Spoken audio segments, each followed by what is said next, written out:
गुरुवर, आपल्याला समजलं आहेच की इथे गावात एक तरुण शिवभक्त राहतो आणि जवळच एक शक्तीची उपासक देखील राहते. सगळ्यांना असं वाटत होतं की दोघांचा विवाह व्हावा, परंतु झालं भलतंच.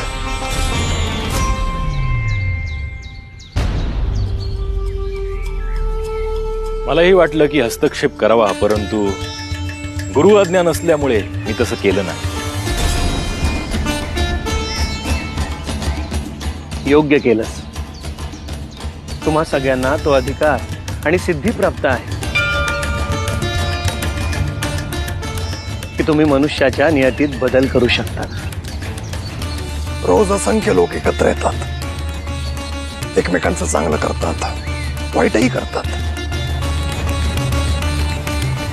कर्माचा हिशोब आहेच त्यामागे. ज्या भक्ताविषयी तुम्हा सगळ्यांना करुणा वाटते आहे त्याचा निर्णय स्वतः श्री महादेव घेतील.